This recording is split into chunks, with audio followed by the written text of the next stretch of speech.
जय हिंद साथियों, Antyodaya civil service academy में आपका स्वागत है। आज हमारा टॉपिक रहेगा अतिरेक भंडार, बफर स्टॉक क्या है। सिलेबस की हम बात करें तो अर्थव्यवस्था के 7.17 से यह हमारा टॉपिक संबंधित है, जहां सार्वजनिक वितरण प्रणाली, इसके उद्देश्य, कार्यप्रणाली, सीमाएं, साथ ही खाद्य सुरक्षा एवं बफर स्टॉक से संबंधित बिंदु दिए गए हैं। यह इस टॉपिक का हमारा लास्ट बिंदु है जो कि बफर स्टॉक है। पीडीएस और खाद्य सुरक्षा को हम पुरानी वीडियोज़ में देख चुके हैं। सर्वप्रथम हम इस टॉपिक के विगत वर्षों के प्रश्न का अध्ययन करेंगे, जहां 3 मार्कर और 15 मार्कर में प्रश्न बने हैं। 3 मार्कर में एक प्रश्न है कि सुरक्षित भंडार क्या है। 15 मार्क की बात करें तो भारत में खाद्य सुरक्षा एवं अतिरिक्त, जो कि बफर स्टॉक कहलाता, अतिरिक्त भंडार के मुद्दों का आलोचनात्मक मूल्यांकन कीजिए। आगे हम बफर स्टॉक के उन बिंदुओं को देखेंगे जिन पर कि हम बफर स्टॉक को पढ़ेंगे या जिनके के आधार पर आगामी मुख्य परीक्षा में कोई प्रश्न बन सकता है। सर्वप्रथम हम इसकी परिभाषा देखेंगे और देखेंगे कि क्या बफर स्टॉक के उद्देश्य हैं, किस कारणवश बफर स्टॉक किया जाता है, साथ ही बफर स्टॉक के क्या लाभ होते हैं और बफर स्टॉक की क्या सीमाएं हैं। आगे हम इन सीमाओं को दूर करने या कमियों को दूर करने के लिए क्या सुझाव दे सकते हैं वह देखेंगे, और भारत में बफर स्टॉक की क्या स्थिति है आदि का क्रमवार अध्ययन करेंगे। सर्वप्रथम हम बफर स्टॉक की एक सामान्य जानकारी या बोलें बफर स्टॉक की परिभाषा देखते हैं। क्या परिभाषा इसकी है? तो खाद्य सुरक्षा को पूरा करने और अप्रत्याशित आकस्मिक परिस्थितियों, अप्रत्याशित मतलब जिनकी कोई आशा नहीं होती, और आकस्मिक आपातकालीन परिस्थितियां रहती हैं, जैसे कि बाढ़ आ जाए, सूखा पड़ जाए, कोई अकाल पड़ जाए, कोरोना जैसी महामारी आ जाए, किसी वर्ष फसल खराब हो जाए या मुद्रास्फीति जैसी स्थितियां हों आदि से निपटने व कीमत स्थिरता के उद्देश्य हेतु कुछ वस्तुओं जैसे कि चावल, गेहूं का संग्रह सरकार द्वारा किया जाता है, जिसे बफर स्टॉक कहते हैं। देखिए, अब जैसे कि किसी वर्ष फसल खराब हो गई तो सरकार उस वर्ष खाद्यान्न को अतिरिक्त भंडार से निकाल देती है। फलस्वरूप मार्केट में खाद्यान्न की अनुपलब्धता से बचा जा सकता है। मुद्रास्फीति की अगर हम बात करें तो सरकार जब कभी किन्हीं वस्तुओं की महंगाई बढ़ती है तो उन वस्तुओं का अतिरिक्त भंडारण बाजार में ला देती है। और एक और पॉइंट टॉपिक बिंदु है हमारा कि कीमत स्थिरता के हेतु। कीमत स्थिरता कैसे? कि जब मार्केट में अतिरिक्त या अधिक अनाज आ जाता है तो सरकार अपने भंडारण को बढ़ा लेती है। वहीं यदि मार्केट में कोई खाद्यान्न कम होता है तो सरकार अपने भंडारण से उस खाद्यान्न को बाजार में ला देती है। फलस्वरूप उस वस्तु की कीमत में निरंतर स्थिरता बनी रहती है। यह बफर स्टॉक है। आगे हम बफर स्टॉक या भारत में बफर स्टॉक की क्या स्थिति है उसका अध्ययन करेंगे।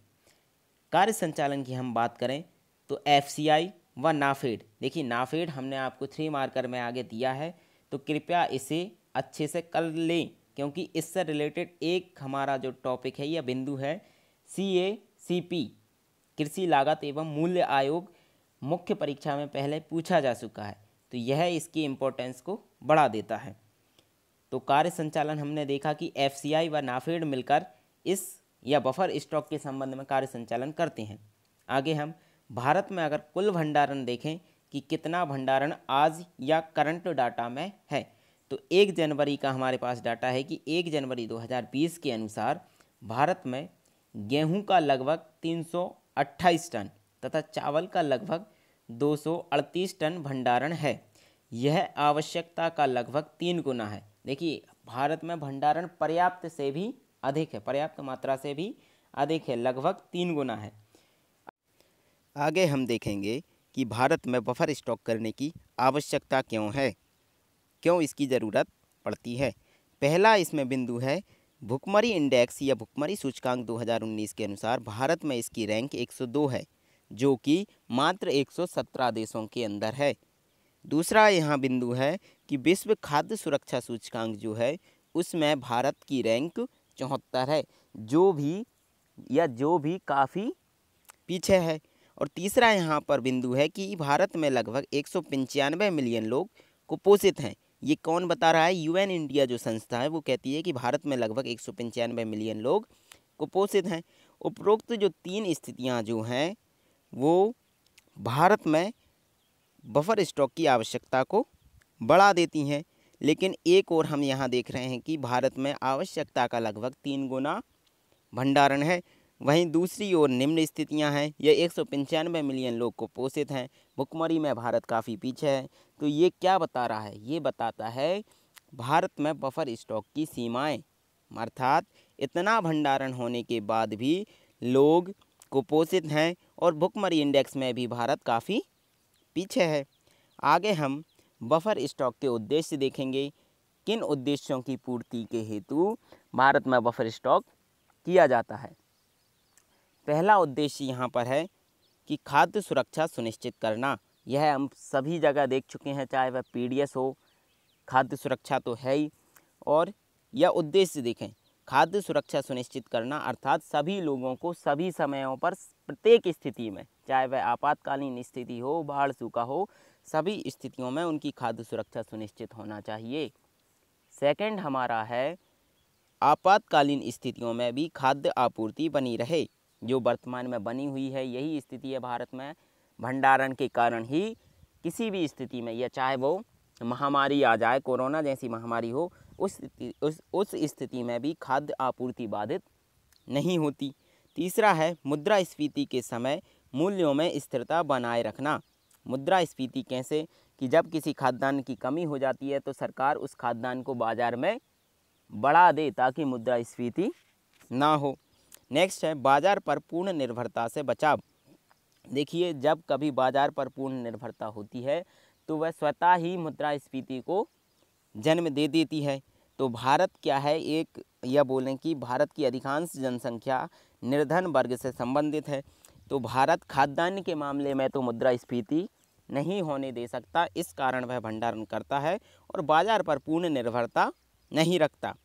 नेक्स्ट है किसानों को अपने उत्पादन पर निश्चित मूल्य प्रदान करना। देखिए, किसानों को भी यह अग्रसर करने के लिए सरकार एमएसपी लाती है और उस एमएसपी पर खरीदा गया अनाज ही भंडारित करती है, जिससे कि किसानों की आय सुनिश्चित की जा सके। नेक्स्ट हमारा उद्देश्य है बफर स्टॉक के माध्यम से सरकार स्थिर बाजार में मूल्य की स्थिरता को बनाए रखने का प्रयास करती है। बफर स्टॉक के माध्यम से सरकार स्थिर बाजार में मूल्य की स्थिरता को बनाए रखने का प्रयास करती है। वह कैसे? कि जब खाद्यान्न बाजार में कम होगा तो सरकार वही खाद्यान्न भंडारण से बाजार में ला देगी, जिससे कि उसका मूल्य नहीं बढ़ेगा। और जब कभी खाद्यान्न बाजार में अधिक आ जाता है, उसकी मूल्य में गिरावट होती है, तो सरकार उस खाद्यान्न के भंडारण को बढ़ा लेती है और बाजार से उस खाद्यान्न को कम कर देती है। नेक्स्ट हमारा उद्देश्य है सार्वजनिक वितरण प्रणाली और अन्य कल्याणकारी योजनाओं का सुचारू क्रियान्वयन। उद्देश्य क्या है कि इसमें जो भंडारण होता है उसी खाद्यान्न का वितरण सरकार पीडीएस, अंत्योदय योजना या दीनदयाल रसोई योजना जैसी योजनाओं में खाद्यान्न का वितरण करती है। यह हमारे उद्देश्य हुए। देखिए, हमने पीडीएस के उद्देश्य देखे, खाद्य सुरक्षा के भी उद्देश्य देखे हैं। तो ये 3 बिंदु, ये 3 टॉपिक जो हैं हमारे पीडीएस, खाद्य सुरक्षा व बफर स्टॉक, एक दूसरे से इंटरकनेक्टेड हैं। आगे हम बफर स्टॉक के लाभ देखेंगे, अर्थात बफर स्टॉक करने से हमें क्या फ़ायदे हो सकते हैं। पहला इसका लाभ रहेगा कि बफर स्टॉक खाद्य आत्मनिर्भरता और सुरक्षा हेतु महत्वपूर्ण है। अर्थात जब कोई देश खाद्यान्न के मामले में आत्मनिर्भर हो जाता है तो उसकी सुरक्षा व संप्रभुता सुनिश्चित रहती है, अर्थात वह किसी अन्य देश पर निर्भर नहीं रहता। सेकंड है, या फिर इसे हम एक एग्जाम्पल से समझते हैं कि भारत 1960 के दशक में खाद्यान्न के मामले में आत्मनिर्भर नहीं था और वह अमेरिका, रूस या मैक्सिको जैसे देशों पर निर्भर था। इसी के लिए या इसी के निवारण हेतु भारत में हरित क्रांति लाई गई। सेकंड हमारा लाभ रहेगा कि बफर स्टॉक आपातकालीन स्थितियों जैसे कि बाढ़, सूखा, महामारी आदि में लचीलापन प्रदान करता है। लचीलापन अर्थात देश को या सरकार को किसी भी स्थिति में या कोई आपातकालीन स्थिति आ जाए तो उसमें डगमगाने नहीं देती। जैसे कि वर्तमान स्थिति हम देखें, भारत में कोरोना महामारी के चलते खाद्यान्न के मामले में देश किसी रूप में मुसीबत में नहीं है। थर्ड है, खाद्य आपूर्ति की निरंतरता बनी रहती है, अर्थात खाद्यान्न भंडारण के होते हुए कैसी भी स्थिति आ जाए, चाहे वह किसी भी कोई भी आपातकालीन स्थिति हो, उसमें भी खाद्य आपूर्ति, प्रत्येक व्यक्ति को खाद्यान्न की उपलब्धता निरंतर रूप से बनी रहती है। फोर्थ पॉइंट हमारा रहेगा, खाद्यान्न मुद्रास्फीति नियंत्रित रहती है। खाद्यान्न मुद्रास्फीति अर्थात कि खाद्यान्न की महंगाई नहीं बढ़ती। वो कैसे कि जब खाद्यान्न बाज़ार में कम हो जाता है तो उसकी महंगाई बढ़ती है, फलतः सरकार उस खाद्यान्न को अपने बफर स्टॉक से मार्केट में ला देती है, जिससे मुद्रास्फीति नियंत्रित रहती है। नेक्स्ट पॉइंट है, एमएसपी के कारण किसानों को अधिक उत्पादन के लिए प्रोत्साहन मिलता है। वो कैसे? एमएसपी अर्थात मिनिमम सपोर्टिंग प्राइस। इसमें सरकार किसान को एक गारंटी या वायदा देती है कि हम आपके खाद्यान्न को इतने रेट पर खरीदेंगे, जिससे किसान संतुष्ट हो जाते हैं और अधिक उत्पादन के लिए प्रोत्साहित रहते हैं। नेक्स्ट पॉइंट है हमारा, मूल्य स्थिरता से कृषि में निवेश बढ़ता है। मूल्य स्थिरता वही एमएसपी की निश्चित मूल्य है आपका, फलता यह घाटे का सौदा नहीं होगा, इसके कारण अधिक निवेश कृषि में बढ़ता है। नेक्स्ट हमारा है, अधिक उत्पादन के समय कीमतों में गिरावट नहीं होना। अधिक उत्पादन अर्थात जब कभी खाद्यान्न की अधिक उत्पादन आ जाता है और बाज़ार में वह वस्तु अधिक आ जाती है तो सरकार उसको बाज़ार से लाकर अपने पास भंडारित कर लेती है, जिससे उस वस्तु की कीमत में गिरावट नहीं होती। नेक्स्ट पॉइंट है, खाद्य भंडारण सरकार को अनेक जन कल्याणकारी योजनाओं में सहायता प्रदान करता है। हम पहले भी देख चुके हैं कि पीडीएस व अन्य जो योजनाएं हैं उनमें जो खाद्यान्न का वितरण किया जाता है वह हमारे बफर स्टॉक से ही लिया जाता है। आगे हम बफर स्टॉक की सीमाएं देखेंगे। सीमाएं अर्थात बफर स्टॉक की क्या कमियां हैं, किन बिंदुओं पर हम इसकी आलोचना कर सकते हैं, या बफर स्टॉक के सामने क्या चुनौतियां हैं। चारों क्वेश्चन में आपको बिंदु यही लिखना है क्वेश्चन के अनुसार। पहला सीमा या पहली चुनौती जो है वो है कि शीघ्र खराब होने वाले खाद्यान्न का, शीघ्र अर्थात जो जल्दी नष्ट हो जाते हैं, उनका उचित चक्र में संचालन नहीं होता, अर्थात एक समय के पश्चात उन्हें बाज़ार में ना लाने के कारण तो वह खाद्यान्न अपव्यय हो जाता है। नेक्स्ट हमारा पॉइंट रहेगा, खाद्यान्न क्रय करने, उसके परिवहन व भंडारण में अत्यधिक धन का अपव्यय होता है। क्रय किया जाएगा, फिर उसका एक दूसरे स्तर पर परिवहन कर भंडारण किया जाता है, जिससे धन का अत्यधिक अपव्यय होता है। थर्ड हमारा पॉइंट है, अमेरिका जैसे देश इसे बाजार वितरित या बोलें विकृत प्रथा मानते हैं और भारत को डब्ल्यूटीओ तक खींचते हैं। अमेरिका क्या कहता है कि बफर स्टॉक जो है वो बाजार को विकृत करने वाली प्रथा, अर्थात बाजार इससे स्वतंत्र नहीं रह पाता, फलतः अमेरिका इस मुद्दे को कहाँ उठाता है? डब्ल्यूटीओ पर। बफर सब्सिडी के रूप में सरकार को भारी धन खर्च करना पड़ता है, जिससे राजस्व घाटा बढ़ता है। बफर सब्सिडी के रूप में जो खर्च होता है वह अत्यधिक होता है और सरकार को इसके लिए राजस्व घाटा भोगना पड़ता है। नेक्स्ट हमारा चुनौती जो है, भारत में खाद्य भंडारण की पर्याप्त व उचित व्यवस्था नहीं है। पर्याप्त व उचित अर्थात कि पहली बात तो ये कि पर्याप्त मात्रा में भंडारण हम कर नहीं सकते, दूसरी ये कि जो भंडारण हम करते हैं वह भी उचित ढंग से क्रियान्वित नहीं होता, अर्थात अधिकांश खाद्यान्न हमारा सड़गल जाता है, वह खराब हो जाता है। आगे है भंडार गृहों की कमी, वो फिफ्थ पॉइंट से रिलेटेड है कि भंडारण की पर्याप्त व्यवस्था नहीं है। नेक्स्ट हमारा है केवल गेहूं व चावल का ही भंडारण होना। भारत में जो होता है वो गेहूं और चावल के भंडारण पर ध्यान दिया जाता है, जबकि अन्य सब्जियों का या बोलें कि मोटे अनाज का भंडारण भारत में नहीं किया जाता। नेक्स्ट हमारा है पर्याप्त भंडारण होने के बाद भी भारत में बड़ी जनसंख्या भुखमरी से ग्रसित है। यह हम पहले भी देख चुके हैं 3 बिंदु के रूप में कि भारत भुखमरी इंडेक्स में भी काफ़ी पीछे है, खाद्य सुरक्षा के मामले में भी पीछे है और लगभग 196 मिलियन लोग भारत में अभी भी कैसे हैं? कुपोषण से ग्रसित हैं। ये हमने इसकी सीमाएं देखी। आगे हम देखेंगे कि बफर स्टॉक को प्रभावी बनाने के लिए क्या सुझाव हम दे सकते हैं। सुझावों की बात करें तो कुछ हमने सामान्य सुझाव लिए हैं और एक समिति गठित की गई थी इस मामले के लिए, उसने कुछ सुझाव दिए थे, हम वह भी देखेंगे। सामान्य सुझाव की बात करें, पहला है जो भंडारण हमारे इधर पर्याप्त नहीं है उसको ही बढ़ाया जाए, अर्थात सभी राज्यों में भंडार गृहों का निर्माण किया जाए। सेकंड है विकेंद्रीकृत भंडारण की व्यवस्था। विकेंद्रीकृत अर्थात जिस स्थान पर माल की या खाद्यान्न की खरीद की जा रही है उसी स्थान पर उस खाद्यान्न का भंडारण किया जाए, ताकि ना तो वितरण में समस्या आए और जो परिवहन की अत्यधिक लागत है वह भी कम की जा सके। थर्ड हमारा है खाद्यान्न प्रसंस्करण को बढ़ावा। खाद्यान्न प्रसंस्करण अर्थात खाद्यान्न की आयु वृद्धि करना और उसे अधिक उपयोगी, मूल्य वृद्धि व दीर्घजीवी बना लेने से है। फोर्थ पॉइंट है गेहूं, चावल के अतिरिक्त अन्य खाद्यान्नों की खरीद एवं कोल्ड स्टोरेज को बढ़ावा देना। कोल्ड स्टोरेज मतलब शीत भंडारक, जिसमें कि जो शीघ्र खराब हो जाते हैं ऐसे खाद्यान्नों को रखा जाता है। साथ ही अन्य खाद्यान्नों की खरीद अर्थात इसमें मोटे अनाज व अन्य सब्जियों का भी भंडारण किया जाए, ताकि किसी भी प्रकार की आपातकालीन स्थिति से हम निपट सकें। कुछ शांता कुमार समिति के अनुसार सुझाव थे जिन्हें भी हम देखेंगे। पहला है खरीद प्रणाली में पीएम आशा एवं टीओपीएस जैसी योजनाओं को पूरक बनाना। देखिए अभी यहाँ इनके सिर्फ नाम याद कर लीजिए, आपको आगे इनकी डिटेल भी बताई जाएगी। भंडारण एवं परिवहन की सुविधा पीएम संपदा योजना के द्वारा बढ़ाया जाना।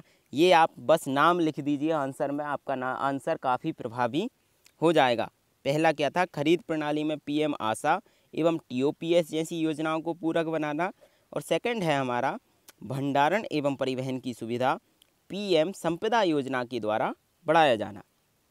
थर्ड सुझाव रहेगा राज्यों में एंड टू एंड कंप्यूटरीकरण। एंड टू एंड मतलब कि जहां से खरीद शुरू हो रही है वहां कंप्यूटरीकरण हो, और उच्च स्तर तक जहां तक वितरण का सर्वोच्च स्तर है वहां तक भी कंप्यूटरीकरण की व्यवस्था हो, अर्थात प्रत्येक डाटा संग्रहित किया जाए। तथा बायोमेट्रिक सत्यापन को बढ़ावा देना। बायोमेट्रिक सत्यापन उपस्थिति दर्ज करने की एक प्रणाली है जिसको कि हम बढ़ावा दे सकते हैं।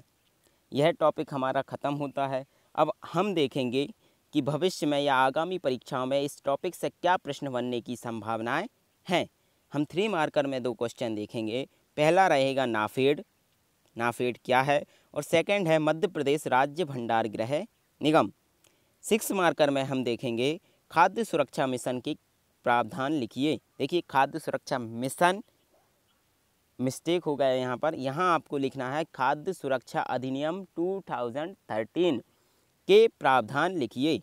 15 मार्कर में हमारा क्वेश्चन रहेगा कि भारत में बफर स्टॉक की स्थिति एवं इसके उद्देश्य बताते हुए इसका आलोचनात्मक मूल्यांकन कीजिए। देखिए मैं इस क्वेश्चन को आपको बता देता हूँ किस तरह लिखना है। जब भी इस तरह का क्वेश्चन आए 15 मार्कर की हम बात करें तो पहले आप बफर स्टॉक की थोड़ी सी परिभाषा दे सकते हैं। फिर उसने पूछा है कि भारत में बफर स्टॉक की स्थिति क्या है, तो हम देख चुके हैं कि भारत में बफर स्टॉक क्या है। नेक्स्ट इसके उद्देश्य लिखना है आपको, और इसका आलोचनात्मक मूल्यांकन अर्थात जो हमने सीमाएं या चुनौतियां इसकी देखी हैं उनको लिखना है। और लास्ट में आपको एक प्रभावी निष्कर्ष देते हुए भविष्य में इसकी संभावनाओं को बताना है। आप निम्न या उपरोक्त जो प्रश्न हमने दिए हैं उनके आंसर हमें लिखकर भेज सकते हैं। इन्हें आप ईमेल कर सकते हैं, व्हाट्सएप कर सकते हैं, बट टेलीग्राम ग्रुप पर भी भेज सकते हैं। साथ ही इस टॉपिक की PDF आपको हमारे व्हाट्सएप ग्रुप व टेलीग्राम ग्रुप पर मिल जाएगी, जिनकी की डिस्क्रिप्शन हमने नीचे दी हुई है। हमारी वीडियो देखने के लिए धन्यवाद। आप हमारे वीडियो को शेयर कर सकते हैं और हमारे चैनल को सब्सक्राइब कर सकते हैं। जय हिंद, धन्यवाद।